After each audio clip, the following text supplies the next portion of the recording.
Abra sua Bíblia em Apocalipse, capítulo 4 e 5, por favor.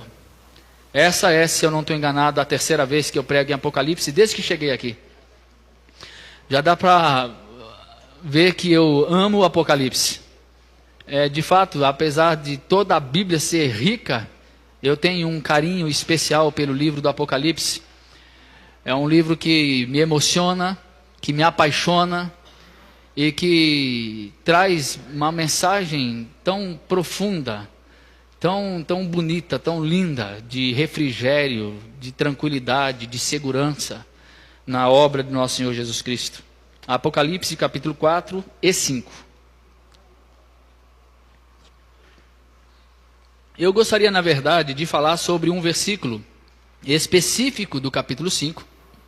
Contudo, antes, eu quero fazer um resumo desses dois capítulos 4 e 5 para que possamos nos situar quanto ao texto que realmente eu quero me deter nele.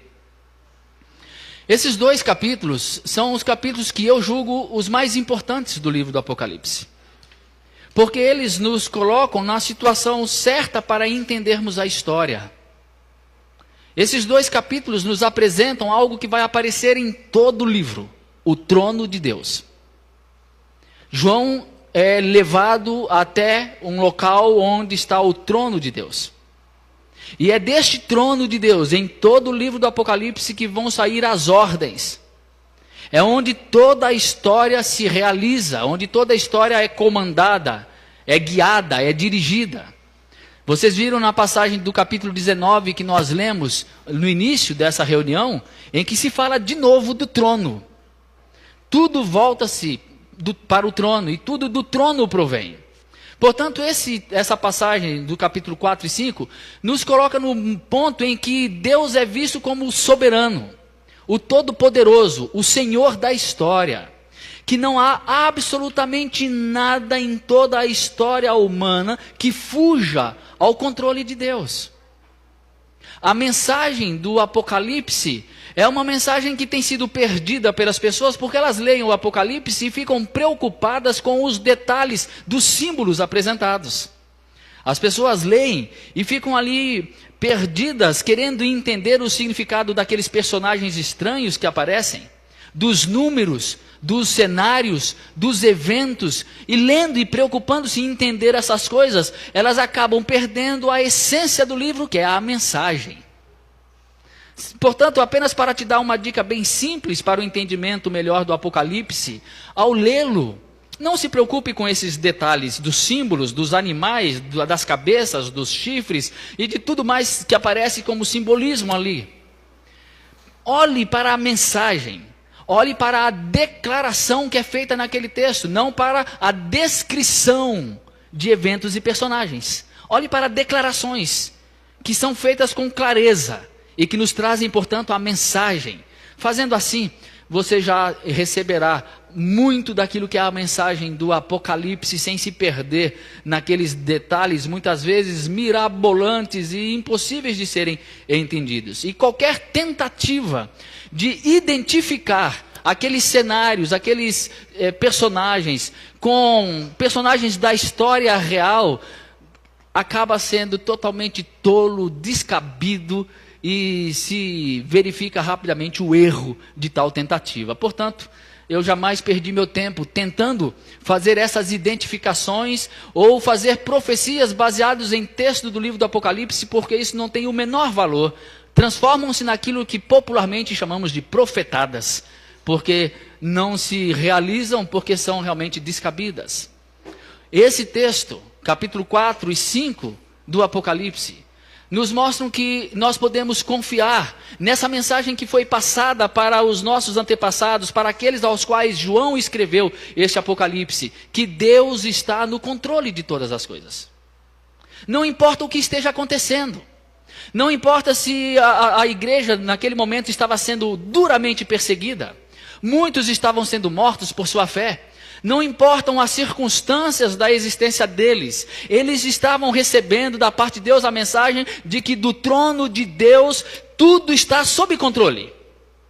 Tudo está sendo cuidado, tudo está sendo dirigido e tudo será levado a bom termo.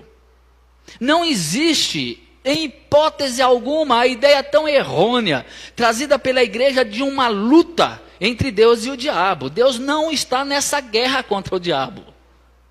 Tem tanta gente que coloca um embate entre Deus e o diabo, que muitas vezes parece até que Deus está perdendo a luta. Se fosse o UFC, o diabo já tinha jogado Deus no chão e já estava para finalizar. Não existe essa luta. Deus não guerreia contra o diabo. Aliás, o diabo não é nada, é um verme, é um nada.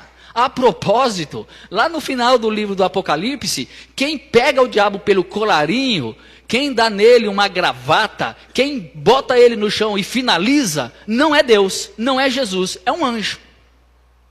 Basta um anjo para o diabo. Deus não se envolve nessa lutinha boba com o diabo. O diabo é um servo, e um servo já derrotado. Ele não terá que ser vencido, ele já foi vencido. E ele sabe que já foi vencido. É tudo uma questão de desenrolar-se a história. E esse capítulo 4 especialmente vai nos mostrar um Deus que, sendo soberano, poderoso, sobre tudo e sobre todos, é um Deus misericordioso.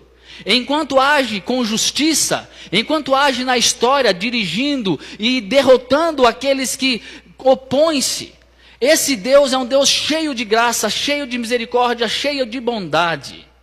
E diante dele estão todos os seres, toda a humanidade, toda a criação está diante dele, representados ali pelos 4 seres viventes.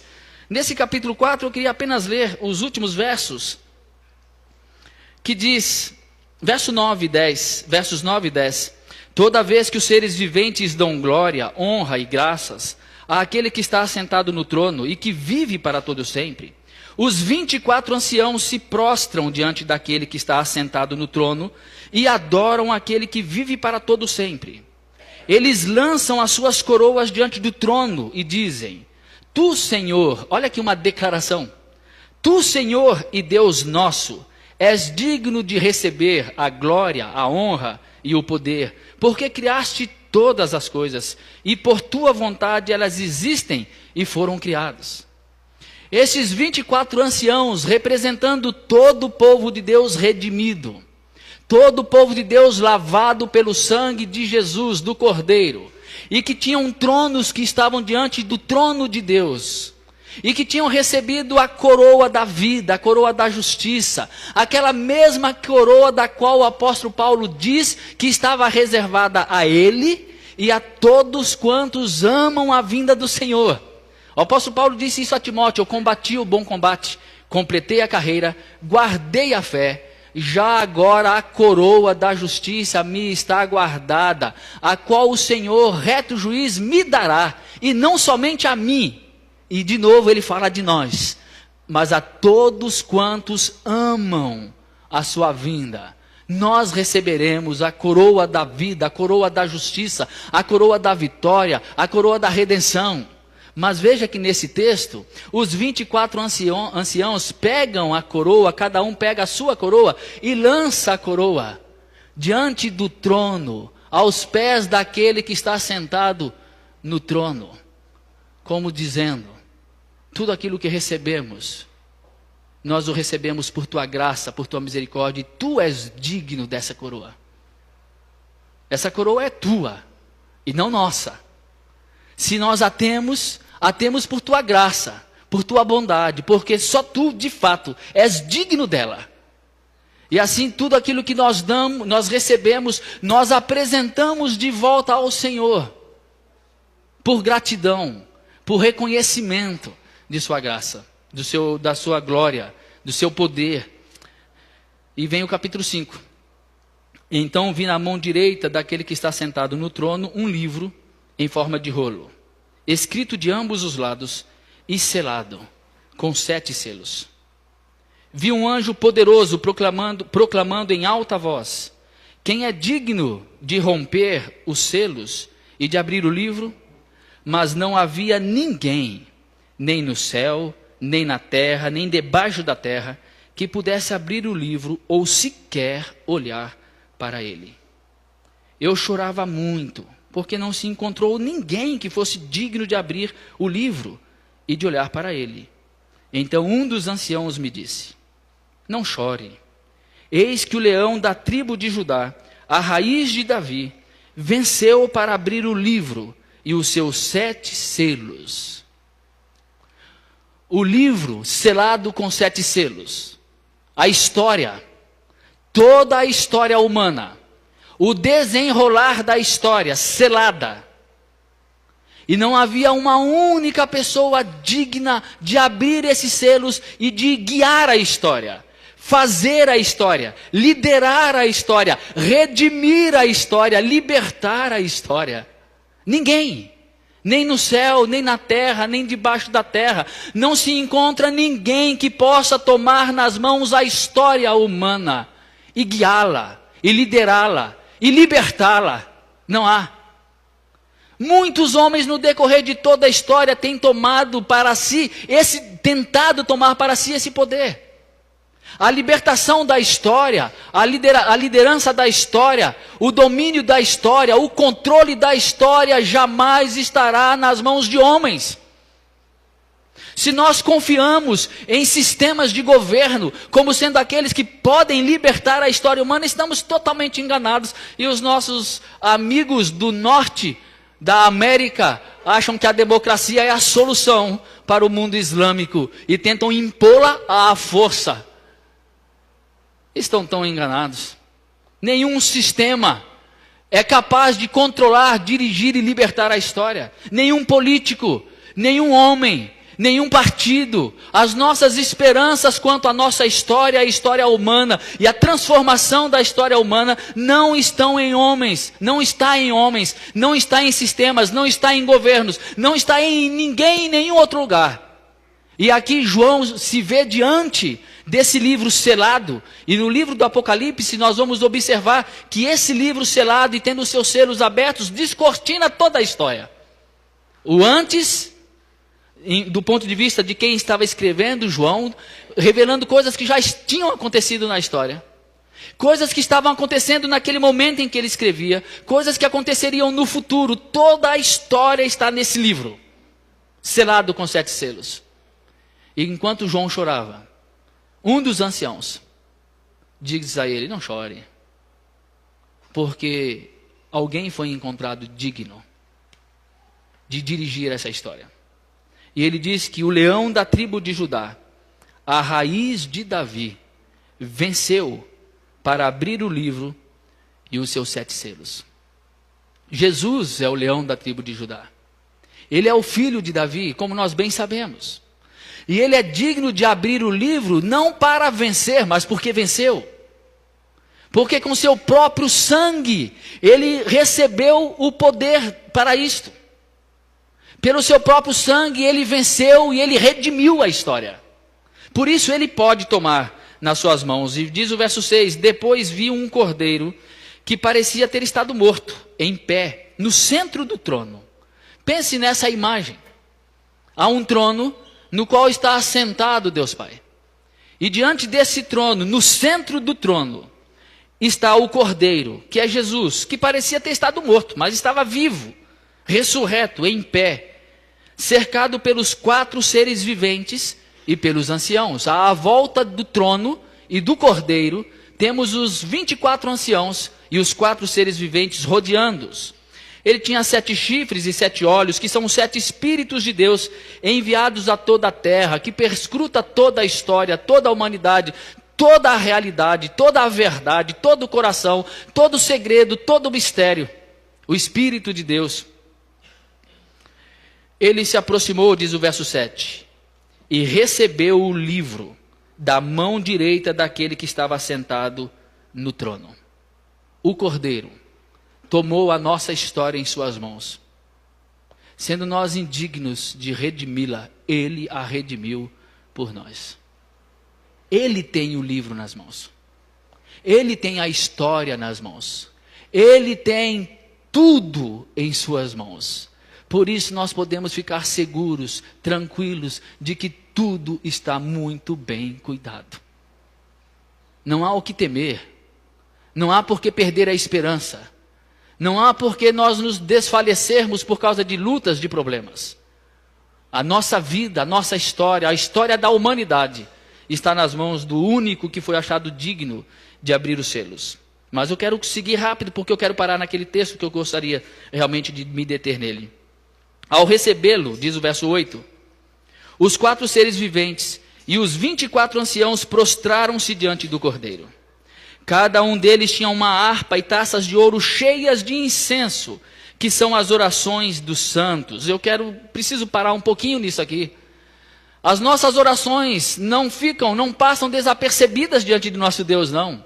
Embora muitas vezes nós oramos e parece que Deus se fez surdo às nossas orações, aqui nos diz que os 24 anciãos, eles estavam com taças de ouro cheias de incenso, que são as nossas orações. As nossas orações são apresentadas diante de Deus. As nossas orações feitas em nome de Jesus, de acordo com o Espírito de Jesus, chegam a Deus e são apresentadas a Ele, e Ele as atenderá uma a uma. Ou tu acha que não? Sim, Ele atenderá uma a uma das nossas orações. Por o que você está orando? É por saúde que você está orando? Você está com algum problema de saúde? Nós temos a nossa querida Camila Silva, pela qual oramos agora, e desejamos a cura dela aqui em vida. Mas essa nossa oração será atendida, pois haverá um dia que não haverá nenhuma doença. Nenhuma doença. Você está orando por paz porque o seu coração está em guerra? Essa sua oração será atendida. Porque haverá um dia em que não haverá mais guerra, não haverá mais lágrimas, não haverá mais depressões, estresses, ansiedades. Haverá um dia que tudo isso será passado. Você está orando por o quê? Por dinheiro? Está difícil pagar as contas do mês? E você está orando por recursos financeiros? Não se preocupe. Sua oração foi ouvida. Você andará em ruas de ouro. Você terá um palácio. Você habitará no céu. Você habitará para sempre na presença de Deus. A sua oração será ouvida. Ela pode não ser ouvida aqui, mas certamente ela será ouvida para todos aqueles que amam e aguardam a vinda do nosso Senhor Jesus Cristo. A questão de nós todos é que somos extremamente imediatistas. Nós queremos para ontem. Nós não conseguimos livrar-nos, libertar-nos desse emaranhado de confusões, de problemas, de situações, de desafios, de sonhos, de projetos que nós temos aqui. E mal conseguimos enxergar ali. Quanto mais lá. Quanto mais vivermos aqui olhando a eternidade. Quanto mais vivermos aqui olhando aquilo que é invisível. Aquilo que os olhos não podem alcançar, aquilo que as mãos não podem apalpar. Mas o chamado do Evangelho para nós é para nós vivermos aqui com os pés no chão, caminhando nessa terra, sujando os nossos pés, tropeçando, caindo, levantando, mas sempre com os olhos lá. Sempre com os olhos onde todos os nossos sonhos, conforme o Evangelho, são realizados. Onde nossas orações e os nossos clamores são ouvidos. Como diz o escritor aos Hebreus. Desembaraçando-nos de todo o peso, nós andamos olhando firmemente para o autor e consumador da nossa fé, aquele que tem o livro nas suas mãos, a nossa história nas suas mãos. As nossas orações, portanto, fique tranquilo, todas elas feitas em nome de Jesus, conforme o Espírito do Evangelho, são ouvidas e atendidas e recebidas diante do Senhor. E diz o verso 9 que eles cantavam um cântico novo. Tu és digno de receber o livro e de abrir os seus selos, pois foste morto, e com teu sangue compraste para Deus gente de toda tribo, língua, povo e nação. Tu os constituíste reino e sacerdotes para o nosso Deus, e eles reinarão sobre a terra. Deixemos esse versículo para uma outra oportunidade e falarmos apenas sobre ele, porque há muito nesses dois únicos versículos 9 e 10. E vamos partir para a frente. Então olhei e ouvi a voz de muitos anjos, milhares de milhares e milhões de milhões. Eles rodeavam o trono, bem como os seres viventes e os anciãos. Observem essa cena agora, mudou um pouco. Temos ao centro o trono e o cordeiro. Em volta deles, um círculo menor, formado pelos 4 seres viventes e os 24 anciãos. Agora nós temos um círculo atrás deles, maior, formado por milhares de milhares e milhões de milhões. Eles rodeavam o trono e os seres viventes e os anciãos, e cantavam em alta voz: digno é o Cordeiro que foi morto, de receber poder, riqueza, sabedoria, força, honra, glória e louvor. Depois ouvi todas as criaturas existentes no céu, na terra, debaixo da terra e no mar, e tudo o que neles há. Mudamos o cenário mais uma vez, e agora aumentamos aqueles que estão ali cantando. Todos esses seres descritos no verso 13 cantavam: aquele que está assentado no trono e ao Cordeiro, sejam o louvor, a honra, a glória e o poder para todos sempre. Os 4 seres viventes disseram: amém. E os anciãos prostraram-se e o adoraram. O versículo que eu quero me deter é esse 12. Digno é o Cordeiro que foi morto, de receber poder. Como assim? Digno de receber poder? Que poder que é que ele pode receber? Ele não é o El Shaddai Todo-Poderoso? Há algum poder que ele possa receber? Mais? Digno de receber riqueza. Ele não é o dono do ouro e da prata? Como assim? Digno de receber riqueza? Ele precisa de riqueza? Ele é o dono, o criador de todas as coisas. Digno de receber sabedoria. Falta-lhe alguma? Ele não é a fonte de todo saber, de toda sabedoria. Todo dom perfeito, toda sabedoria vem do alto, do Pai das luzes, diz Tiago. Ele é digno de receber força. Ele com o sopro da boca destrói a tudo. Que força que ele é digno de receber? Ele não precisa dela. Ele a tem toda. Não há nenhuma força que não venha dele. Honra. Ele é a honra em essência. Glória. Ele é o que refugie em glória. E louvor. O que significam essas palavras? Elas não foram ditas para ele, senão para nós. É para mim que elas foram ditas. Eu não tenho todo o poder. Eu não tenho toda a sabedoria. Eu não tenho toda a força.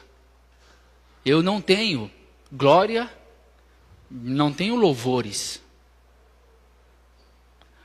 Tudo aquilo que tenho sobre essas coisas, eu as recebo como dádiva, como dom. E devo oferecê-las todas a Ele. Ele é digno de receber das minhas mãos. Ele é digno de receber da minha vida todas essas coisas. Ele não precisa de nenhuma delas, pois Ele é a fonte de todas. Mas sendo eu pequeno, ínfimo, sendo eu apenas um portador miserável, às vezes, de um pouquinho dessas coisas, eu ofereço àquele, eu dedico àquele, eu devolvo àquele que é digno de receber das minhas mãos absolutamente tudo isso. Esse texto é um chamado a nós, a todos esses seres que cantam, que clamam, que entoam aqui dizendo: Tu és digno de receber das nossas mãos, Tu és digno que nós ofereçamos a Ti, Tu és digno que nós ofertemos a Ti, Tu és digno que nós nos dediquemos tudo isso a Ti. Portanto, olhando para cada um desses itens aí, dizendo que o Cordeiro que foi morto é digno de receber o poder, nós todos durante a vida recebemos poder em uma outra medida. Alguns recebem poder gigantesco, como reis, presidentes, magistrados. Outros de nós talvez recebam autoridade, apenas a autoridade de pai e de mãe, mas é poder, é autoridade. Às vezes recebemos autoridade e poder nas mais variadas esferas da nossa existência, em que Deus nos coloca e nos permite ter essa autoridade, ter esse poder sobre pessoas, sobre situações. Então todos aqueles que são revestidos de tal autoridade, que são revestidos de tal poder, são chamados a dedicar esse poder, a oferecer esse poder àquele que é digno de receber todo esse poder.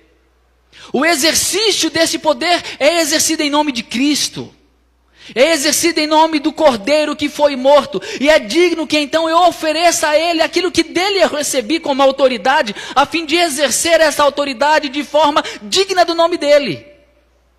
A fim de exercer essa autoridade em benefício do outro, jamais em benefício próprio, jamais para a opressão, jamais para o roubo, jamais para pisar nos demais sobre os quais temos autoridade. Mas é uma autoridade que será exercida em amor, uma autoridade que será exercida em serviço ao próximo. Essa é a autoridade que dedica a Deus tal poder. E esse é o chamado para nós, porque Jesus é digno que a gente ofereça a Ele esse poder. Qual é o poder que Deus tem dado a mim e a você? Por menor que seja tal autoridade, que seja tal poder, nós temos exercido tal poder em honra ao nome de Jesus, como servos daqueles que estão sob nossa autoridade. Aqueles que têm tido autoridade dada pelo povo, não entendem que na verdade tal autoridade lhes vem de Deus. E ao exercerem tal autoridade política para benefício próprio, mesmo aqueles da tal chamada bancada evangélica, não sabem que na verdade servem ao seu próprio ventre. Se dedicassem esse poder a Jesus, a nossa sociedade seria totalmente diferente daquilo que é aqui no Brasil. Mas o texto diz que Ele é digno de receber também a riqueza, toda a riqueza. Ele é o Senhor do ouro e da prata, nada Ele precisa, mas tudo a Ele nós dedicamos. E aqui temos que tomar um pouco de cuidado devido à mentalidade evangélica estelionatária que nós temos hoje, instalada em nosso país e na verdade em todo o mundo, que ao observar tal coisa que Ele é digno de receber a riqueza, já passem a dizer: trago então todos os dízimos à casa do tesouro, porque Ele é digno de receber todo o seu dinheiro. Não é nada disso que aqui se diz. Ele é digno de que tudo aquilo que nós recebemos como bens materiais, dinheiro, ou quaisquer outros bens, que sejam usados de tal forma que o nome dele seja honrado. Que o dinheiro que recebemos seja usado de forma que dignifique o nome dele. Seja usado em coisas que honrem o nome dele, que honrem o evangelho. Que o dinheiro que nós usamos seja usado para, que nós recebemos, seja usado para repartir, para ajudar o necessitado, para ajudar o que não tem. E nós todos somos convidados a trabalhar, como disse o apóstolo Paulo, cada um trabalhe com suas próprias mãos para ter com que se sustentar e ajudar o necessitado. E todo o dinheiro que nós temos, 100% dele é do Senhor. Todo o dinheiro que nós ganhamos, 100% dele tem que ser dedicado a Deus, ainda que nós peguemos apenas uma parcela, um pouco desse dinheiro e especificamente o ofertemos para causas diretamente ligadas à pregação do Evangelho, como fazemos aqui. E devemos fazer de coração, como gratidão, como reconhecimento de que Ele é digno, que até o dinheiro a gente dedica a Ele. Tudo é botar a mão no bolso e santificar o bolso. É não colocar o coração no dinheiro. Quando somos avarentos, nós não estamos dedicando o dinheiro ao Senhor, porque somos escravos dele. Jesus é digno, o Cordeiro que foi morto, é digno que nós nos libertemos de toda essa escravidão ao dinheiro e o dediquemos a Ele, não importa se temos muito ou pouco, e nos contentando com o que tivermos, e não colocando o coração no dinheiro e dispostos a ajudar aqueles que menos têm, nós estaremos dedicando esse dinheiro ao Senhor. Ele é digno de receber sabedoria. Ainda que vejamos essa sabedoria como a capacidade de reação, aquele equilíbrio psicológico que nos permite avaliar situações adversas e respondermos a ela com rapidez, com equilíbrio, com bom senso. Ou se vejamos essa sabedoria como o acúmulo do conhecimento, o saber adquirido pelo estudo, adquirido pela dedicação às ciências. Se nós quisermos falar de sabedoria em termos da inteligência, Jesus é digno de que nós ofereçamos a Ele a sabedoria. Que nós não usemos tal sabedoria, que nós não usemos tal capacidade tão somente para trabalharmos aquilo que nos atende. Que nós não usemos tal sabedoria apenas para desenvolvermos os nossos negócios, para aprendermos e para conseguirmos realizar grandes feitos, para sermos pessoas notáveis no âmbito no qual nós trabalhamos. Que sejamos reconhecidos pelas notas que tiramos, pelos concursos nos quais fomos aprovados. Por que é que nós não pegamos essa sabedoria e dedicamos ao Cordeiro para o serviço dele?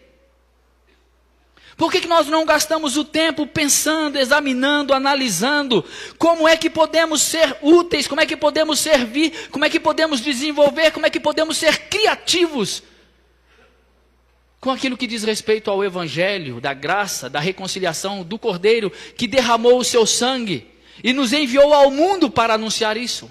E tendo tal chamado para anunciarmos o Evangelho, tendo tal vocação de sermos sacerdotes de Deus, reino de Deus aqui na terra, embaixadores do Evangelho da reconciliação, por que é que nós dedicamos nossa sabedoria, nossa inteligência, nossa capacidade de avaliação, de reação às mais adversas situações e não trazemos isso de tal forma que honre o nome de Jesus? Mas nós normalmente fazemos tudo isso para o nosso próprio benefício. Ele diz que Ele é digno de receber toda a força, todo o meu empenho, todo o meu esforço, toda a minha dedicação. Ele é digno de que eu aplique a minha energia para Ele. Ele é digno de que ao fazer, ao botar a mão na massa, em tudo aquilo que eu fizer, em tudo aquilo que eu gastar a minha energia, em tudo aquilo que eu gastar a minha força, tudo isso esteja voltado para a honra do nome dEle. Sejam coisas que glorifiquem o nome dEle, sejam coisas das quais nós possamos apresentar a Ele com alegria, sabendo que são coisas que não o desonram. Ele é digno de receber todo o nosso empenho, toda a nossa força, todo o nosso esforço. E nós, sabe o que fazemos? Ficamos de braços cruzados. Nós não nos dedicamos. Nós não trabalhamos. Sim, nós somos chamados a trabalhar, não para barganhar. Observe que todo esse texto aqui está nos chamando a realizar coisas, a dedicar-lhe coisas. Não para recebermos a salvação, mas porque já recebemos. Ele já venceu. Ele já nos comprou. Então nós fazemos tudo isso, não para conquistarmos algum benefício da parte dele. Trabalhamos não para ganhar pelo trabalho realizado. Trabalhamos como gratidão. Como o escravo que, tendo sido comprado, imediatamente após ser comprado, recebeu a carta de alforria, dedica-se, escraviza-se voluntariamente, com alegria, ao seu senhor, que tendo-o libertado, livrado, liberado para ir, ele prefere ficar aos pés do Senhor que o libertou. É assim que é. E portanto, trabalhamos, servimos, exercitamos, nos envolvemos, nos colocamos disponíveis para o trabalho, porque o trabalho do Senhor não será em vão. O trabalho que realizamos para o Senhor jamais será em vão. E Ele é digno de que nós dediquemos a Ele toda a nossa força, todo o nosso empenho, todo o nosso esforço. Ele é digno de receber também a honra. Ah, sim. Ele é digno de que eu seja uma pessoa honrada. Ele é digno de que eu seja uma pessoa pura. Ele é digno de que eu me guarde puro das impurezas. do pecado. Ele é digno que eu fuja do pecado. Ele é digno de que eu não queira viver no pecado. Ele é digno de que eu apresente a Ele uma vida honrada, uma vida justa, uma vida pura. Não por moralismos, não para satisfazer a média moral, não para satisfazer as exigências religiosas, que são hipócritas e não têm poder nenhum contra a sensualidade, como diz o apóstolo Paulo, mas apenas para poder dedicar a Ele, que entregou a sua vida por mim. Então Ele é digno de que eu apresente a Ele uma vida honrada. Ele é digno de toda a glória. Disse Jesus: para que vejam as vossas boas obras, brilhe diante deles a vossa luz, para que vejam as vossas boas obras e glorifiquem a vosso Pai que está nos céus. Jesus é digno de que através da minha vida, através dos meus atos, através das minhas obras, Ele seja glorificado. Resplandeça a glória de Deus através da nossa vida. Que as pessoas com as quais nós convivemos, no decorrer dessa nossa convivência, no decorrer dos dias se passando enquanto caminhamos com elas, elas vejam em nós a glória de Deus e que os nossos atos, a nossa vida, resplandeça a glória de Deus. E Ele seja glorificado. Jesus é digno de receber toda a glória. E concluindo, Ele é digno de receber o louvor. A palavra louvor é a mesma usada para elogio. Ele é digno de receber elogio. E sabe de uma coisa? Ele gosta. Jesus é digno que a gente o exalte. Jesus é digno de que a gente levante a voz e declare nosso amor, declare nossa gratidão, declare nossa alegria pela obra realizada na cruz do Calvário. Ele é digno de que eu o exalte, que eu o louve, que eu manifeste o louvor a Ele com alegria, como diz o texto lá do capítulo 19 que nós lemos. É bom que nós nos alegremos e louvemos e exaltemos o nome dEle, que nós o aplaudamos, que nós nos regozijemos por causa do que Ele fez. E Ele é digno então que eu o aplauda. Ele é digno que eu ofereça a Ele a minha gratidão, a minha declaração de amor, de dizer: Jesus, muito obrigado por tudo que o Senhor fez por mim. De dizer para Ele como é bom tê-lo comigo, obrigado por ter me aceito. Obrigado porque o Senhor me comprou, eu era escravo e o Senhor me comprou. Quantas vezes nós passamos uma vida inteira e não temos coragem de falar isso. E não falamos isso. Fazemos tantos elogios a tantas coisas tolas, triviais, passageiras.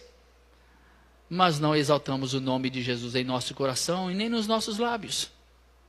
Ele é digno de receber o nosso louvor. Se Ele é digno de receber tudo isso, o chamado para nós hoje é que nós ofereçamos tudo isso a Ele. E o bom é saber que, embora nós falhemos no ofertar todas essas coisas, Ele não nos rejeita. Ele já venceu. Ele já nos amou. E nos amou e nos amará até o fim. Ele não deixará de nos amar se nós falharmos em oferecer essas coisas a Ele. Ele conhece nosso coração. Ele sabe que somos pó. Ele sabe que somos pecadores. Ele sabe que somos criancinhas mimadas. Ele sabe que nós não sabemos nada. Ele sabe que não entendemos nada. Ele sabe que a gente ouve e se esquece rapidamente. Ele sabe. E Ele conhece nosso coração.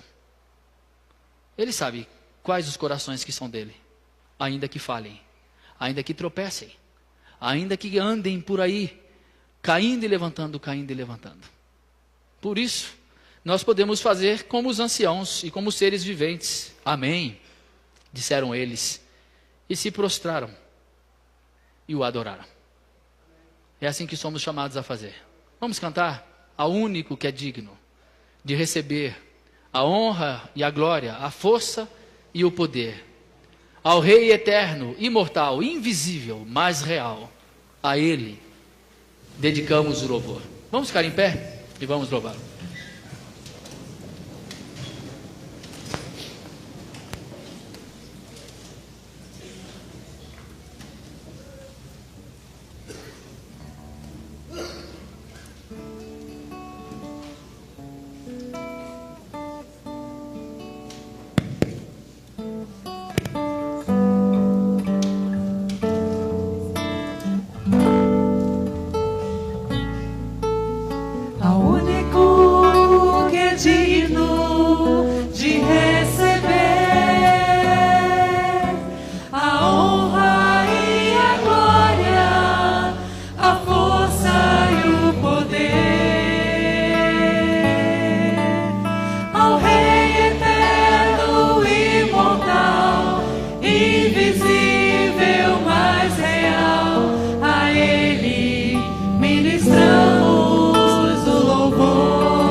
Agora, meu querido irmão, que a graça do nosso Senhor e Salvador Jesus Cristo, que o amor de Deus, o nosso Pai, e que a comunhão e as consolações tão ternas do Espírito Santo estejam sobre todos nós, sobre todo o povo de Deus espalhado por toda a terra, hoje e para sempre.